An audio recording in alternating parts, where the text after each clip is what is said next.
Welcome to this lecture where we're going to take a look at how the United States went from being a bystander nation, sitting on the sidelines, not wanting to get involved in World War II, to actually being a participant or a belligerent power. So let's get this thing started.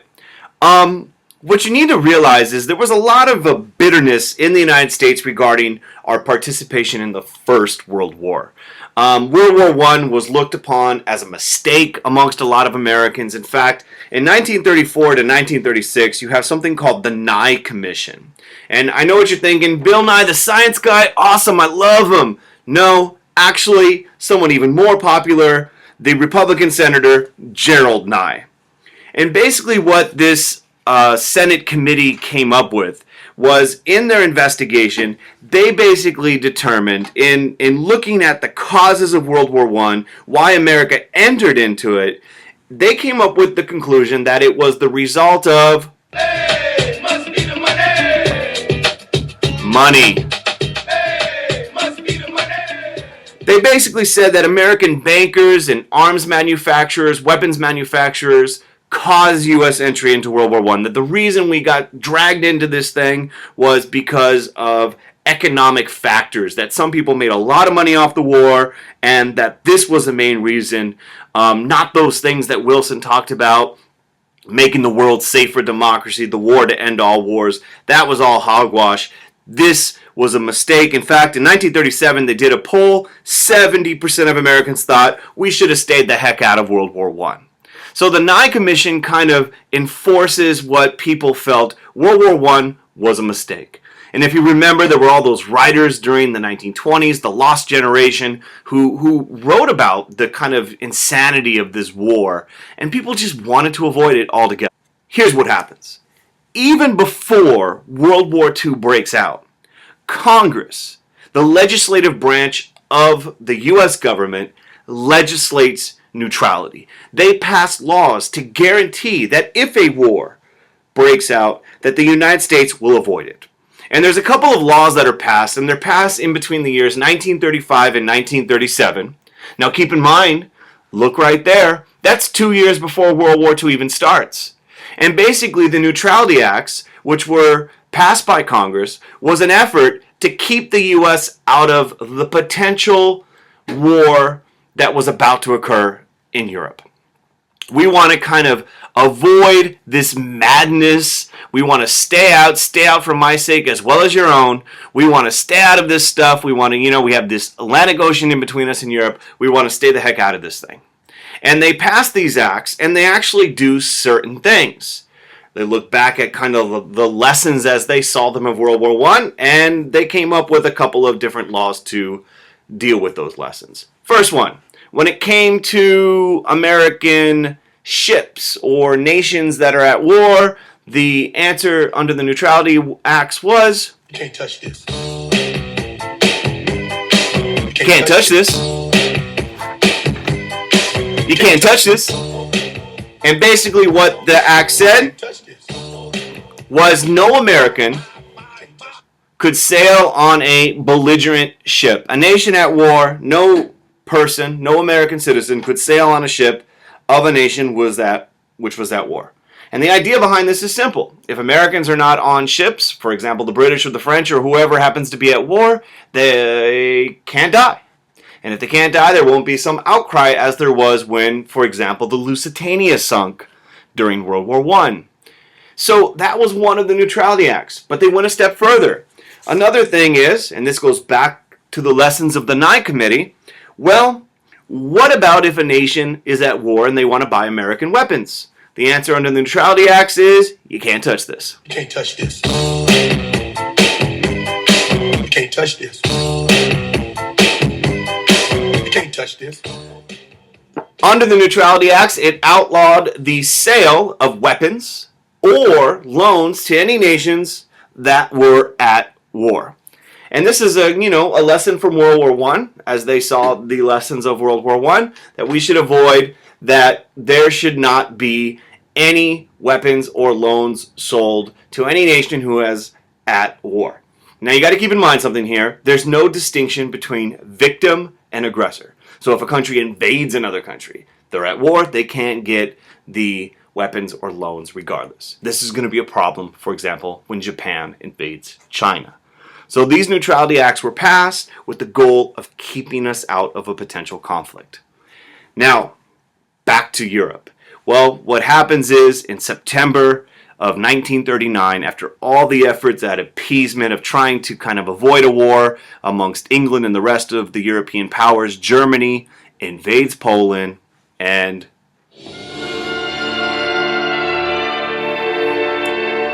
World War II has begun. This war is going to begin in September of 1939. This lecture doesn't focus on that aspect of the war, but basically the strategy of Blitzkrieg, lightning war, quickly defeats most of Europe. Poland falls relatively quickly. Other countries fall very quickly soon after. And what you have is a situation where Hitler, all of those countries in the yellow have been defeated. Denmark, Norway, Belgium, Holland, and in May of 1940, France. Now at the same time this is going down, in Asia, Japan is expanding as well. Everybody wants to the world. Japan is expanding. In fact, in 1937, they have full-on invasion of mainland China. And all sorts of horrible things happen in that situation. So, in both cases, Roosevelt now is in a situation where the Neutrality Acts do not allow him to get involved. He can't go and help because of, all these prohibitions by Congress, but he doesn't want England or France or China to fall to these aggressor countries. So he gets a policy passed in September 21st, 1939, which would allow the United States to help out the Allies, an amendment to the Neutrality Acts called cash carry. Cash carry is a way to help out with, at the same time, trying to avoid getting sucked into the war itself. And here's what it is. Real simple idea. Cash carry meant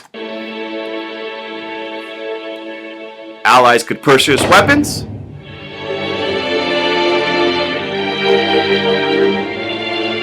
as long as they paid for them in cash and carried them in their own ship.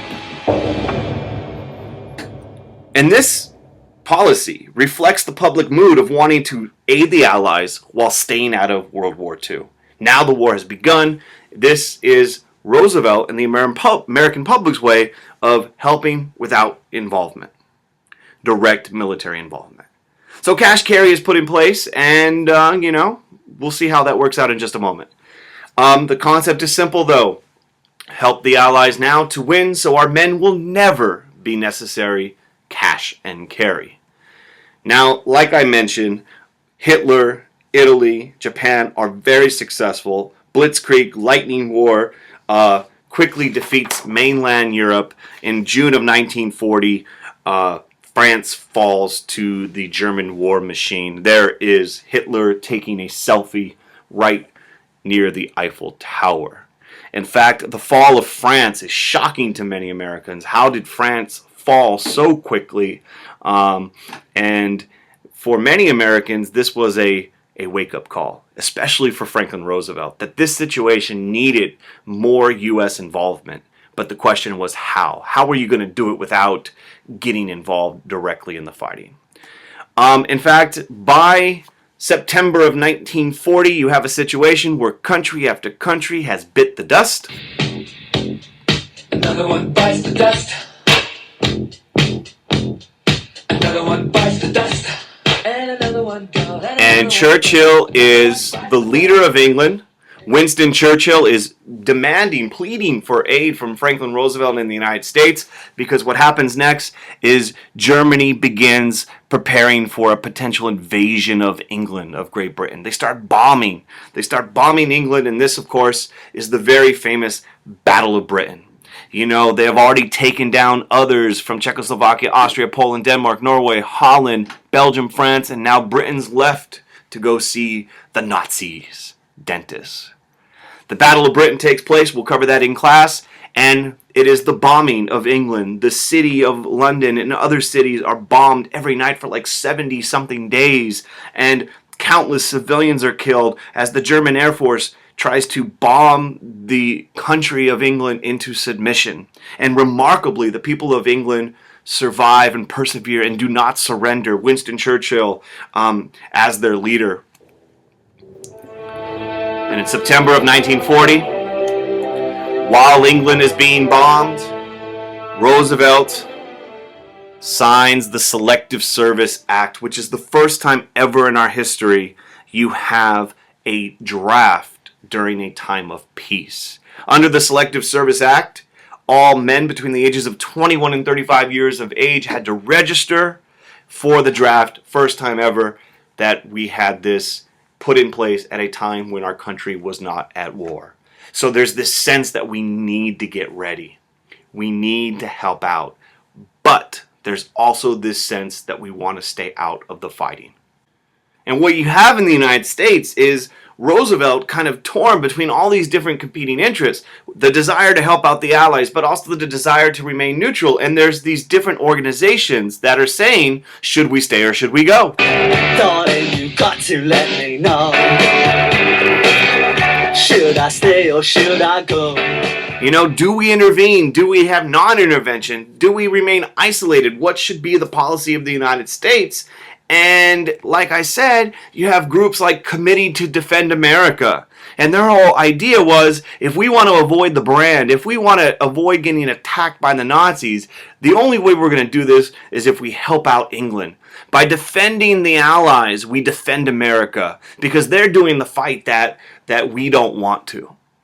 Other organizations said, you know what, George Washington wanted us to avoid what he called permanent alliances with any portion of the foreign world when he left office in 1796, and that America must kind of stay clear of Europe's problems and Europe's concerns. And you have an organization called the America First Committee, whose whole purpose was very simply America first. We should remain isolationists. We should stay out of Europe's war, and we should steer clear of it as best we possibly can. In fact, one of their famous spokespeople, you could see the photo of George Washington in the backdrop, is none other than Mr. Charles Lindbergh, the man who flew across the Atlantic in the 1920s. So this idea of isolationism. Well, Roosevelt's worried, and he's worried justifiably so, that England wasn't going to be able to hang on for too much longer without greater assistance. Cash and carry was having trouble. We'll talk about that in a moment. And he does something called destroyers for bases. And basically, without getting Congress's approval, which some people didn't like, in September of 1940, he passes a policy where it basically says, hey, England, you have all these bases over in the Western Hemisphere and the Caribbean. You don't really need them because you're fighting a war over in Europe. We have a bunch of destroyers. Why don't we swap?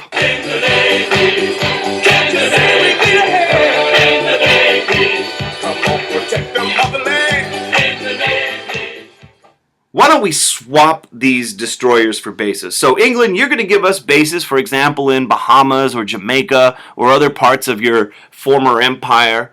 And we'll use those bases for like 99 years. We'll get these air bases and naval bases. And we're going to give you 50 U.S. destroyers like these ones you see right here.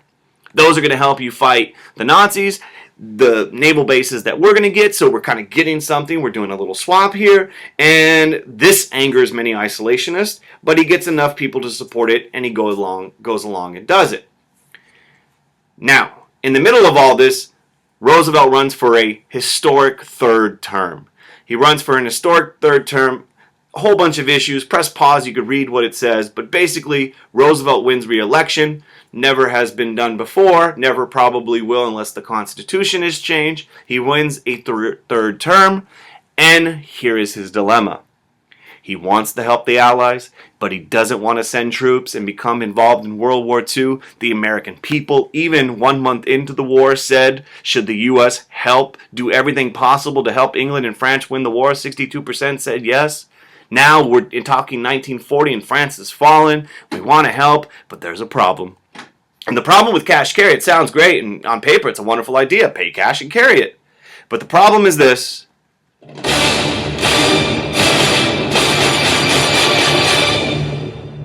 German U-boats made traveling the Atlantic Ocean extremely dangerous. England was running out of money. Other countries like China were blockaded by Japan, so they couldn't get the resources into their country to resist this aggression. You're at war, you don't have time to get, these supplies. You don't have the resources to travel across the Atlantic Ocean or the Pacific in the case of China. And so what the reality was this.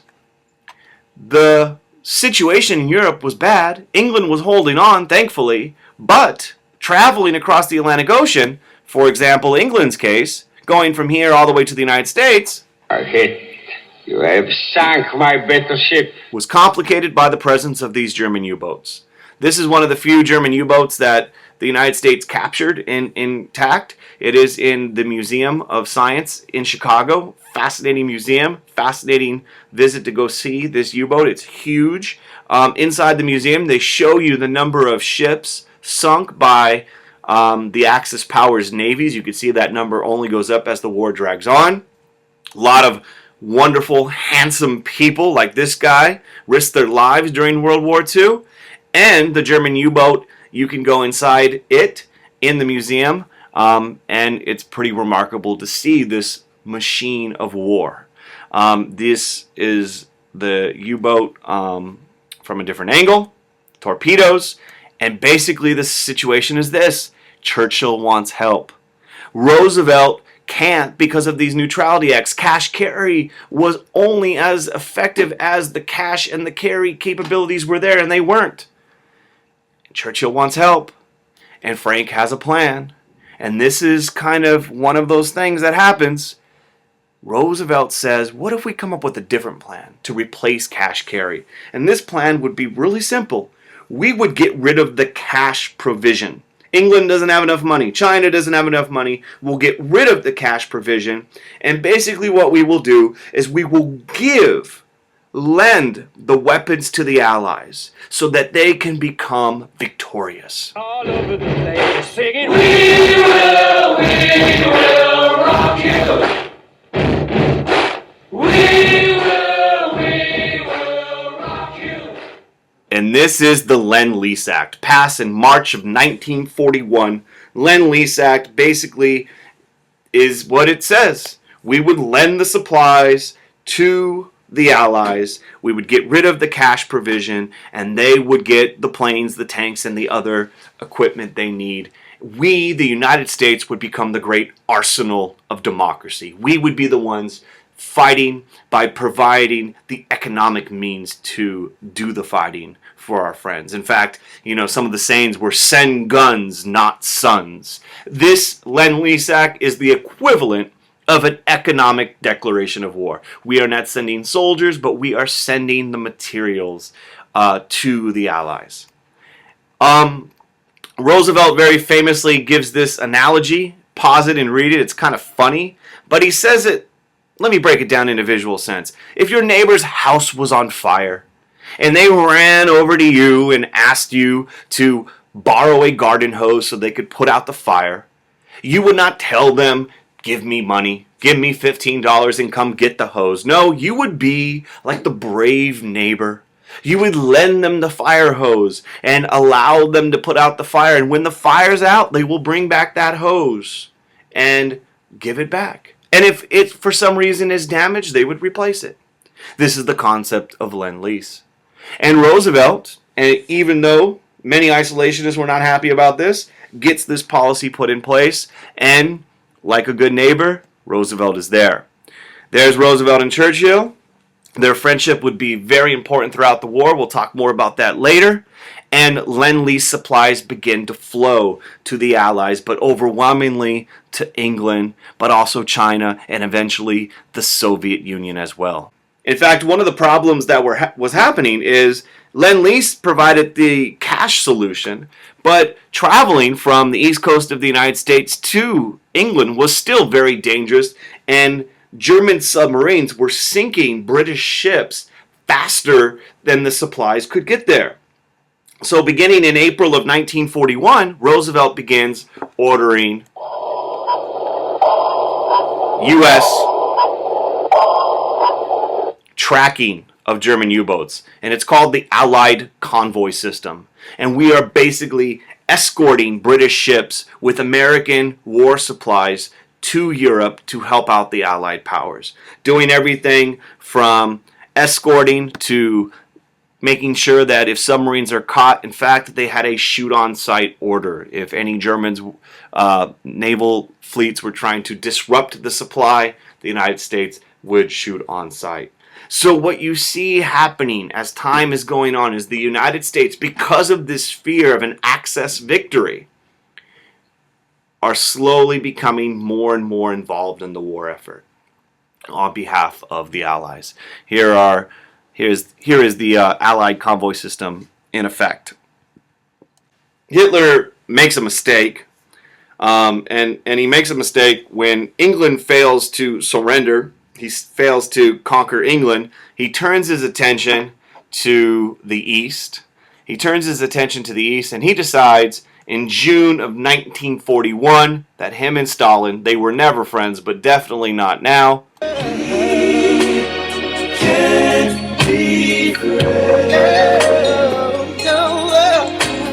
We can't be friends. June 1941, Hitler invades the Soviet Union. We'll learn more about that later, but basically now the Soviets are in the bed with the Allies. They have now joined forces, even though the U.S. is not officially in the war yet in June. We'll wait until December of 1941, but now Stalin's going to start getting Lend-Lease supplies. The Soviet Union's going to be getting Lend-Lease supplies. England, China, and many other countries. And we'll close it off with a meeting in August of 1941. August of 1941, we have a meeting between Roosevelt and Churchill off the coast of Newfoundland. And these two men, these world leaders, we, the U.S., still technically neutral, and the leader of England, Prime Minister Winston Churchill, come up with a set of goals which would outline what the post-war world was going to look like. And many of these goals may look familiar to Wilson's goals after World War I and his 14 points, but things like no territorial gains, all people should have the right to self-determination, freedom from want and fear, freedom of the seas, disarmament of these aggressor nations, and a new organization that would ensure collective security and world peace. Now we can analyze to what extent they're really going to be pursuing these goals, but the Atlantic Charter, this agreement, this document between Roosevelt and Churchill marks a joint effort at figuring out what this war was going to be about. And by 1941, we are still neutral in the sense of American soldiers are not fighting, but Roosevelt and his administration is fully behind the war effort and the effort to make sure Germany, Italy, and Japan are not victorious by providing the economic and military supplies to stop their advancement. So that closes us out today. This was a lot of information, so go ahead and rewind. Make sure you comment, like the video, subscribe, tell your friends about it, watch it over and over again to help you fall asleep at night. If you have questions, put them in the comment section. I'll be quick to respond. And most importantly, keep in mind, we don't get involved in World War II until the attack on Pearl Harbor, which we'll cover at another time, at another place. Thank you for watching.